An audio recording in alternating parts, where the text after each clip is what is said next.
So my name's Mandy, and I have spent the last 20 years of 20 years of my life working in very large companies, beginning with Motorola and management consulting, and then Honeywell, and then Johnson, and then finally ING. I just left ING 2 months ago to start my own practice. Essentially, what I did with those large companies was to help them lead the people transformation. When companies decide they want to change direction or they want to become very innovative, one of the first things they realize is you cannot just declare, we have a new business strategy and we need to go in that direction. There's this thing called people, and there's this thing called culture that is actually very difficult to manage. So that's what I've spent the last 20 years of my life looking at the people strategy, innovative ways to manage leadership, and to steer the company in a new direction. I want to tell you a very short story about how I learned leadership the hard way. I was 14 years old. I thought I was a really good artist because I had art lessons my whole life because my father was an art collector, had a lot of artist friends, so I had the benefit of art lessons. And I thought I was pretty good. When I was 14, I was entered in a mural painting competition.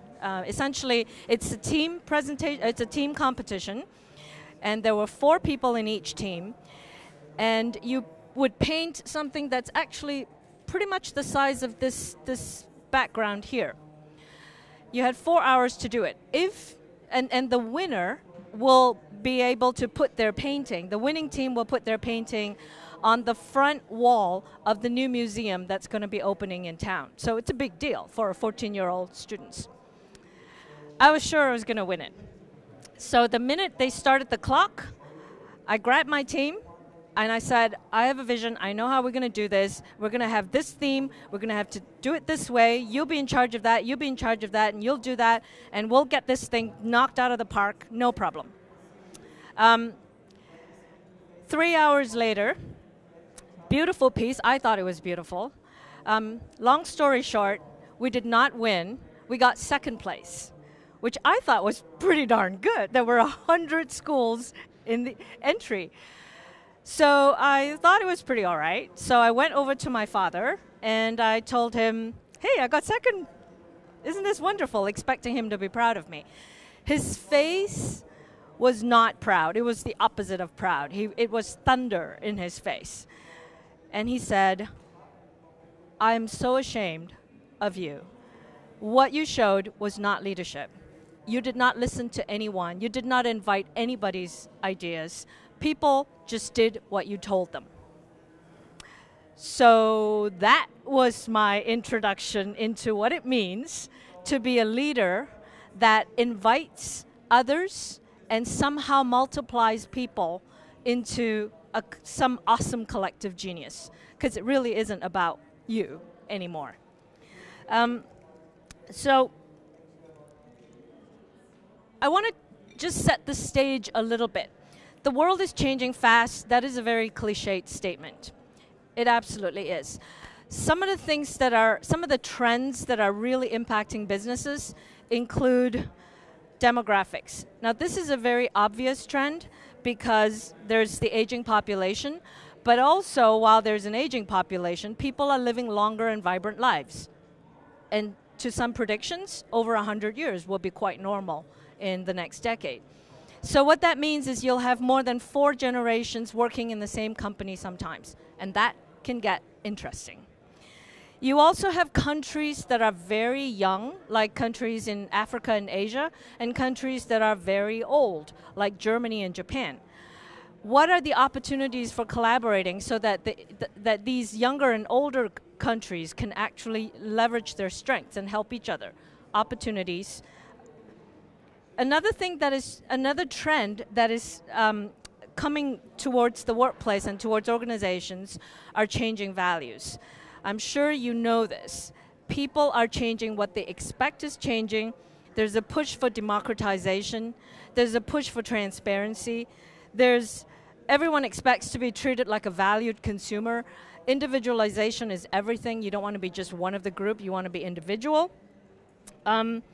We trust crowd wisdom more than some experts, and we somehow have this belief that we don't need to have one career anymore. We can have a portfolio life and a gig economy. So the values are driving different choices in how people choose to work.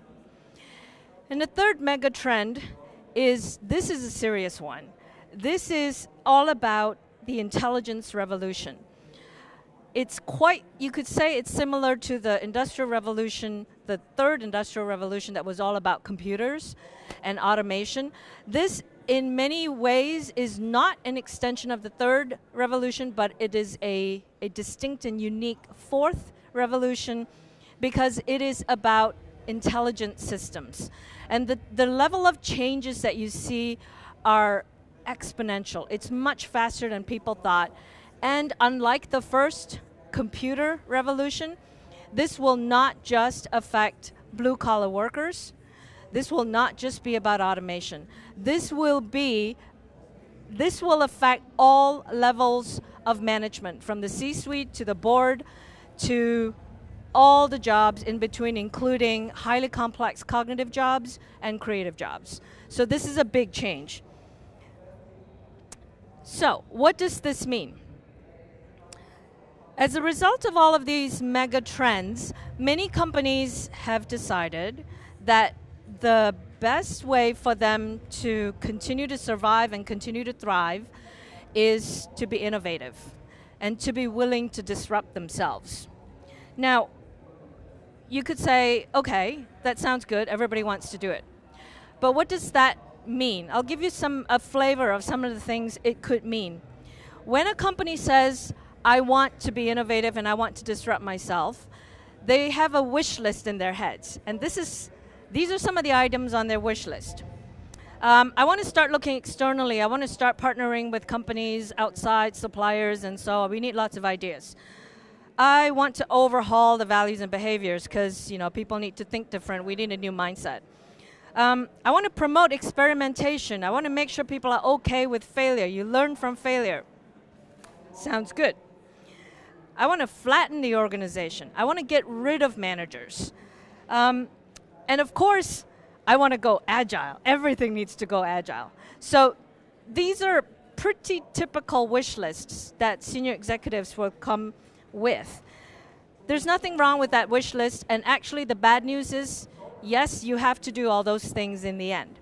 But when you actually go to try and implement these things, you cannot eat the whole elephant. You kind of have to go at it, a bite at a time. It's an ancient Chinese saying, you can't move a mountain, you have to move it 1 teaspoon at a time. So when you try to implement these major changes, you will immediately come across these very difficult, complex decisions. Things like complex questions. Things like, what does great leadership look like now that you value different things? And where are you going to get it? How do you attract the type of talent that have never been attracted to you before? Never paid attention to you before, but now all of a sudden you want them. Do you really need managers? And what will they do? Do you really need jobs? What about job titles? Job titles can be very sexy, or you don't need them at all. Great questions.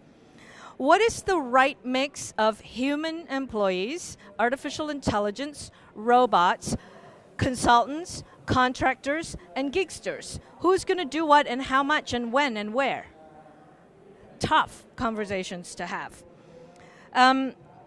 Do you need to pay and reward people differently now that you're all talking about self-steering teams and self-directed teams?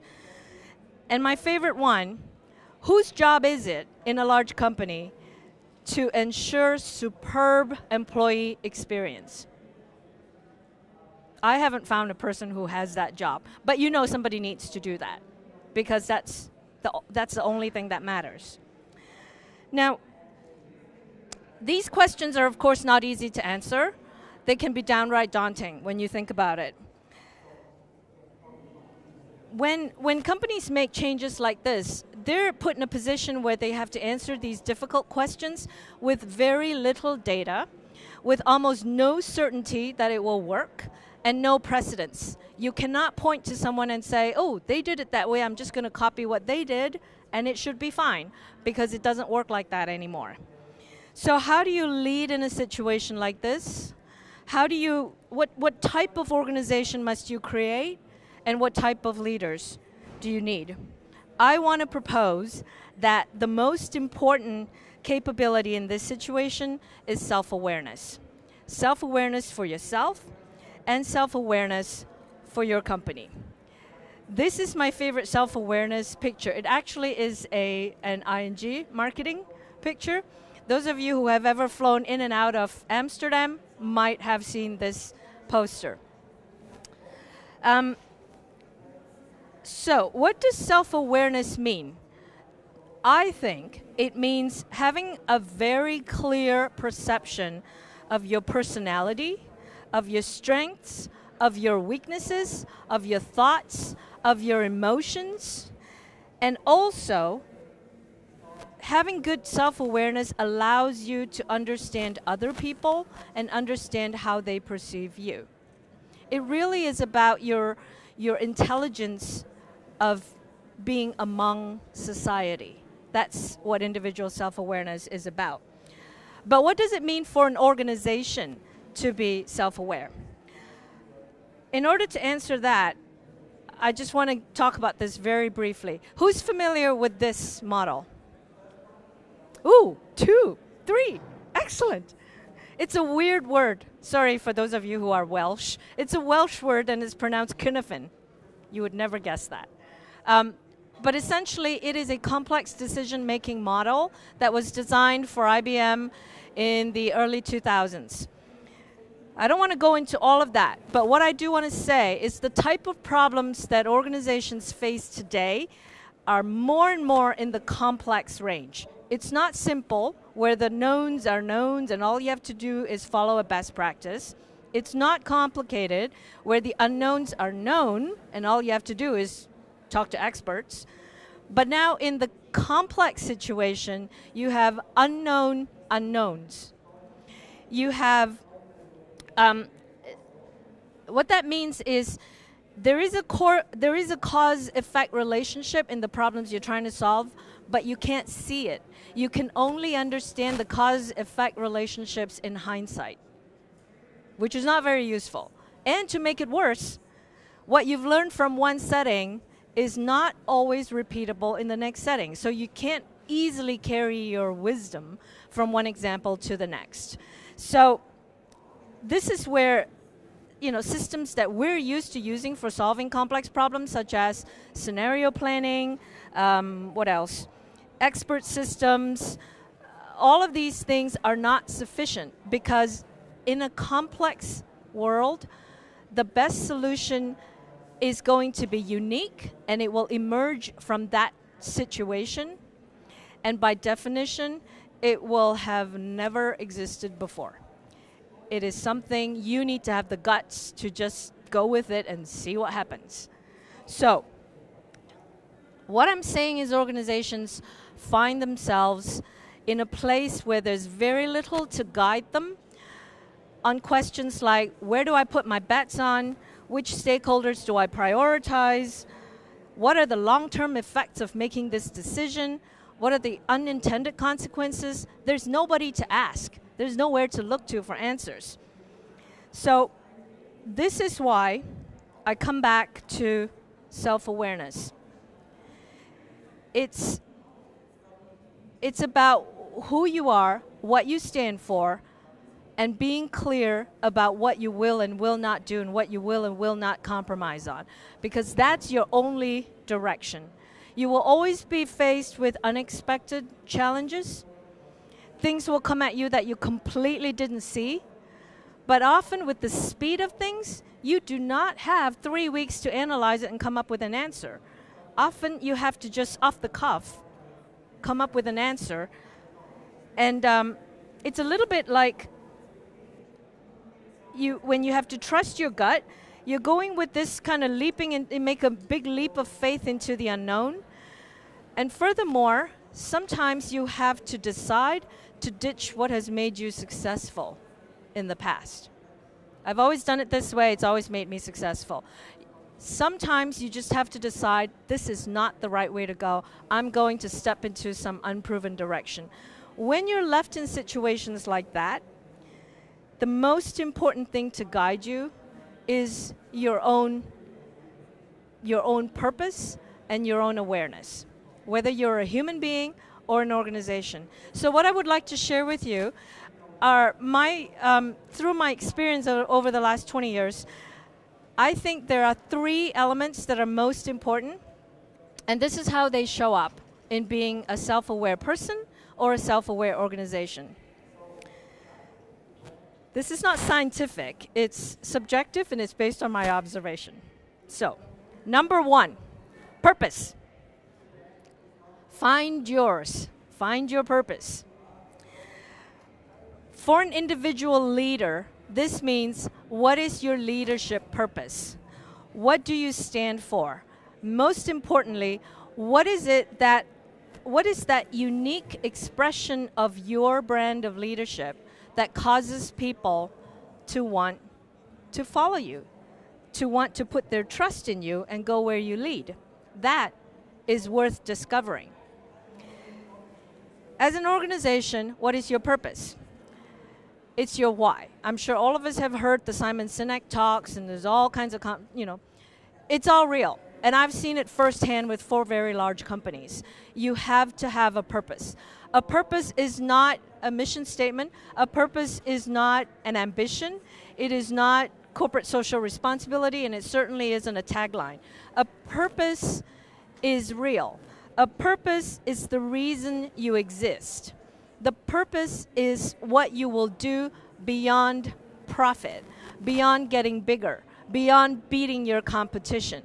And most importantly, your purpose is the reason people will care about your success, that your employees will care about your success, that your customers want you to succeed. That's what a good purpose can do. I'll give you some examples of purpose. So in my very recent example with ING, our purpose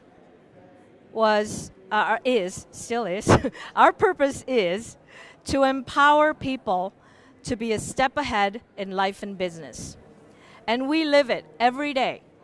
Because when you look at all the practices and policies and organization processes and habits in ING, you will see that all of our business strategy points towards putting the decision power in the hands of the consumer, of the user. And what that means is we work hard to give them the data, the predictive data, the technology, the user interface, the advice, whatever it is, so that we put the decision in their hands to manage their own financial future.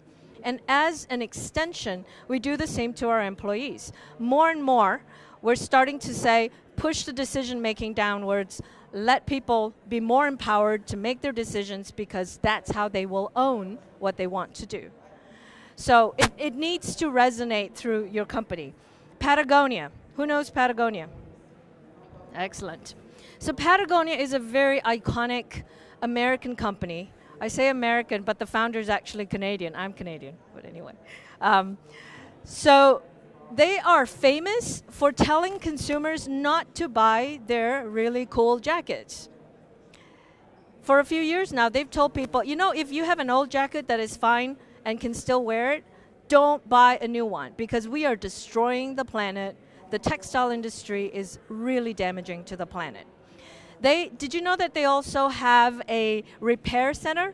You can send in all your old iconic Patagonia wear, and they will stitch it up for you. Put in a button, mend a tear. There's also a Patagonia online sales center that is for people to put on used products and for consumers to buy used Patagonia stuff. And what's interesting about that is it is always, always sold out. And another example about them, for Black Friday. Have you heard of Black Friday? Black Friday is this crazy shopping day in the US. It's the day after Thanksgiving in November. Most a lot of retailers claim that that's where they make the most money of the year. And Patagonia announced in 2016 that we will donate every single penny we make on Black Friday to the environmental causes that we believe in. Their prediction was going to be about $2 million. They ended up making $10 million that day, and they donated all $10 million to what they said they were going to do. That's purpose. Their purpose statement is to build the best product, to cause no unnecessary harm, and to use business to inspire and implement solutions to the environmental crisis. And they put their money where their mouth is, definitely. I want to say a little bit about when you're trying to drive innovation, what role does purpose play when you're trying to drive innovation? When you're trying to drive innovation, you are really, you're really interested in getting this divergent mindset. You want people to be open to ideas, to explore all kinds of things. But let me tell you, in that situation, it's really, really important to provide a compass direction, to make sure that people that people actually know that there is a general reason for them to be here, and they're not just open to reacting to everything. Because if you don't have a general purpose, it will be a little bit like you will have an entire company of employees who are busy chasing everything that is shiny. Ooh, I could do that, or I could do that. Oh, look, that's exciting. Let's go do that. That is not the way you're going to reinvent yourself and be the world. Because one of the things that we have to be mindful of is in the old days, leaders learned that the job of a leader is to set direction and then to ensure that people did not deviate from it, that you did your job. The problem with that is it trained people to look upwards for answers and look upwards for direction. In an innovative organization, you cannot have that attitude. You need to nurture bottom-up thinking. You need people to actually feel that they have the power to connect whatever dots they want and come up with whatever ideas they want, and they know they will be supported. So that's kind of the freedom within the framework that having a strong purpose will let you do. And a final note about how you build a purpose, I would say the most effective way to build a purpose is to co-create it with your leaders. Try to get as many as possible, but your top leaders. Use a process where each and every one of your leader has the ability to discover their own leadership purpose, and then put in a bit of that leadership purpose into your organization's purpose. That, believe me, is the only way you're going to have leaders who are emotionally connected in a real way to your organization's purpose. And it can be done. It can be done in 3 short days, believe me. The wrong way of doing this is to hide in a room with some highly paid consultants for a few hours and then come out and say, ta-da, here's our new purpose. And then use some hard sell PR and change management to clobber people with it. That does not work. Nobody's going to be emotionally connected to that. So, purpose. The second element that I've observed that is really important for self-aware leaders and organizations is a sweet spot. This means finding your sweet spot. Who plays tennis or golf? Ah, okay, great. So you know what I'm talking about. So on a tennis racket, the sweet spot is sort of in the center. And when you hit a tennis stroke exactly on the sweet spot, it feels amazing. The ball goes exactly where you want it to go. It makes that wonderful puck sound, and it feels effortless. Same with golf. You hit it exactly on the club face where you're supposed to hit it. It makes this beautiful ping sound, and it goes really far, and it was effortless. People need to find their sweet spot too. This means that special place where your strengths intersects with your motivators. This is not new. We all know that. Because this is where you feel you're in flow. This is where you feel you're playing to your strengths. And in a competitive situation, this is where you're most likely to win. For organizations, what this means, I like to think of it as picking your sport. Okay, so imagine for a second, if every company in the world were to participate in a business Olympics. Every company has to take part. So like in a real Olympics, the first thing you have to do is to pick your sport. So your company, what's your sport? I don't know, swimming, running, pole vault, marathon. This is the kind of thinking that you need to do when you're asking yourself, what is my sweet spot? What is my organization's sweet spot? This is questions like, what is it that my organization does better than any other?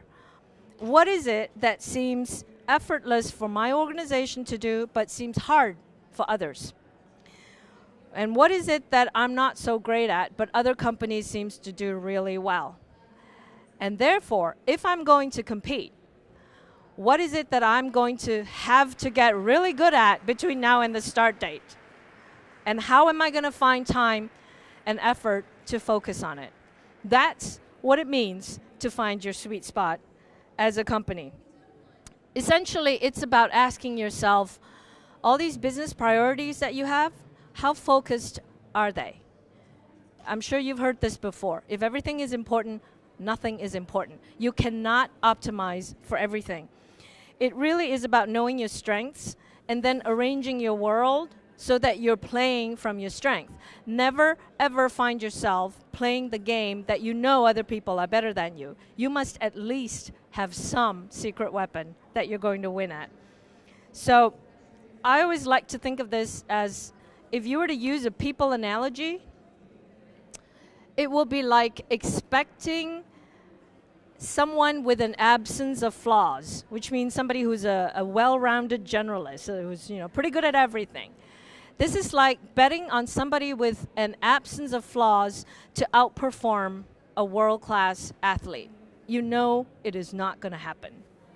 This is why all the Olympic athletes, all the Olympic records, there are separate records for athletes who do the decathlon, and there are separate records for athletes who do the events separately. And which records are better, right? You do not bet on the dabbler to change the world. You have to pick your sport.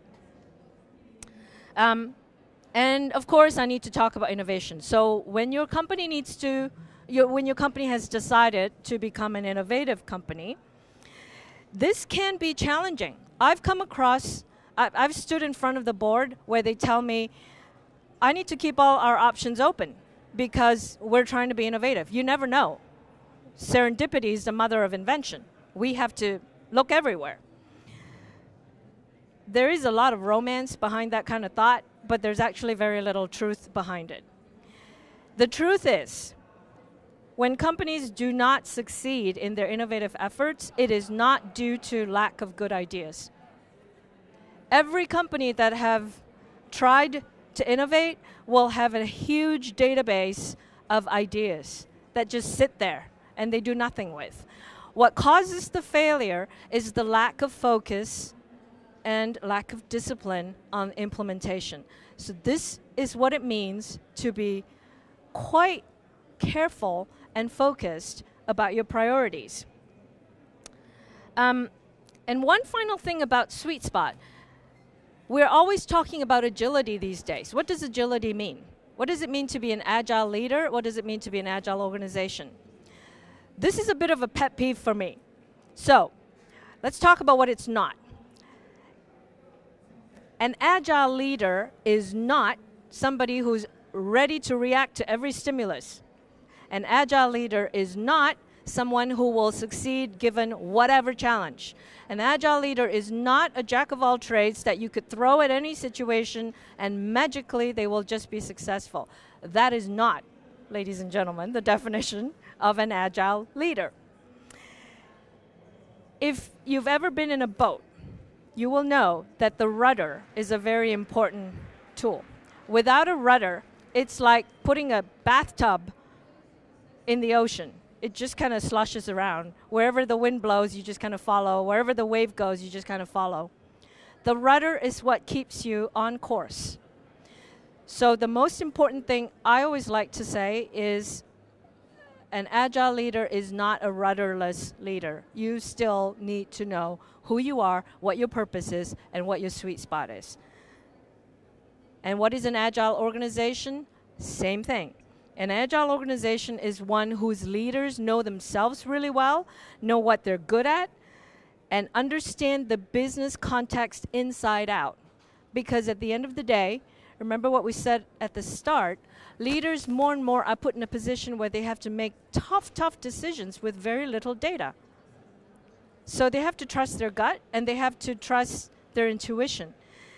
And in order to still have the guts to make tough, unorthodox, creative, and sometimes even controversial decisions on behalf of your company, I really hope you still have a rudder.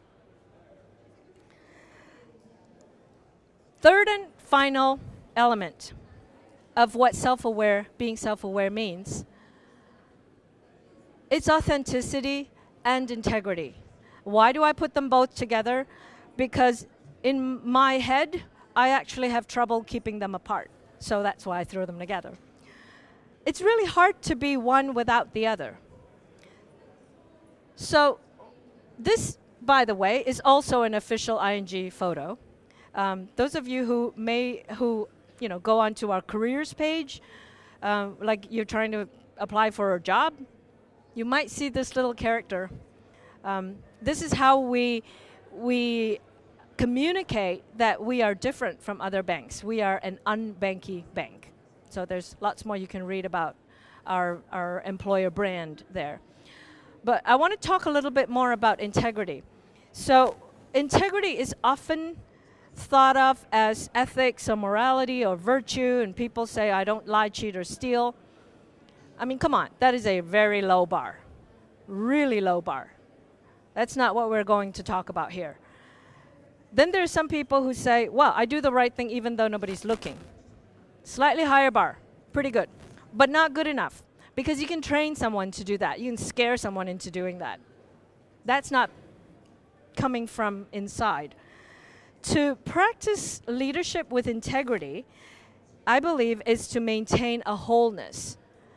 The word integrity, in its roots, in its Latin roots, actually mean to be whole. So, what I believe leading with integrity means is to behave in a way that your values, your behaviors, your words, and all your actions are all in sync. So you show up whole. And choosing to show up that way, to me, is choosing to show up authentically. When someone say, are you an authentic leader? To me, I hear, are you a whole leader? Do you have the guts to bring your whole self to work? That's being authentic. And importantly in that, you can't compartmentalize. I have seen hundreds, I cannot tell you how many top senior leaders of these large companies I have seen who seriously believe they can compartmentalize. This is the work me and this is the home me. Seriously, you can't. It doesn't work that way anymore. The world is demanding much too much of you. In order to be authentic, you have to dare to show who you really are. And that's why we chose to use this picture. Show up, wear whatever you want. ING is, people, if you go into ING, you'll see people dress in whatever. There's no particular dress code anymore. I mean, you don't imagine, a large European bank to be that way, but it is. It's about daring to show your vulnerabilities. Because at the end of the day, that's what you want to see from your team. That's what they want to see from you. For an organization, what does it mean? I think it means just one very simple thing. Take a long, hard look at your practices and your processes. What do you do? What do you actually do? And if they don't line up to what you claim your purpose to be, then you are not being authentic. You are just making empty promises that you can't keep. One example I have is there was a company that I consulted with where they claimed to empower children to have better lives all over the world. That's what they claim their purpose in life is as an organization. So we went to look at all of their practices, and you see that they don't, this is an American company, they don't have a maternity leave, a paid maternity leave policy. They do not have child care.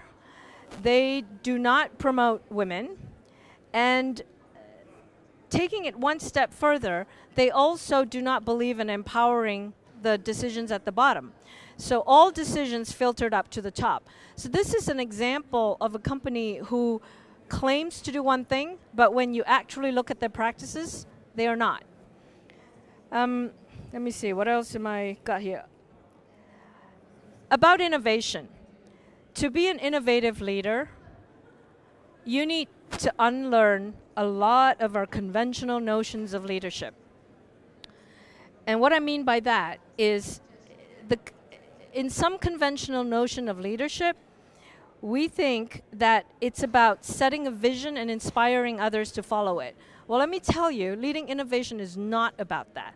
It's not about your vision, and it's not about inspiring people. It is also not about authority. It is, a lot of people are authorities, and we follow them because they have authority, but they're not leaders. That's also an important thing to believe, to understand. And it's also not about solo genius. Often when we have somebody lead an innovative project, they are not the most expert person at that topic. Leaders need to inspire, but not inspire in the old way towards a vision. Leaders need to inspire such that you get the best out of everyone. As what I said at the start, your job is to find out everybody's genius and then figure out a way to multiply everybody's genius into some awesome collective genius. That's your job. How you do it, I don't know. It's probably going to be different every day. So, suffice it to say that you need to bring your whole self. You need to be willing to be vulnerable. You need to live an integrated life so you're not compartmentalizing. And you need to do everything the way only you can do it, no one else. Because that's what's going to inspire people, and that's what's going to give them the magic. So, what do? Innovative leaders? I don't know. I can tell you some things that I've seen done very successfully, including create a world that is at a frontier, where people who work with you feel that they're breaking new ground. And they want to belong in your frontier world, and they want to co-create a future with you. That's the kind of inspiration you need to bring. You need to find a way to encourage all the minority voices and all the disruptors.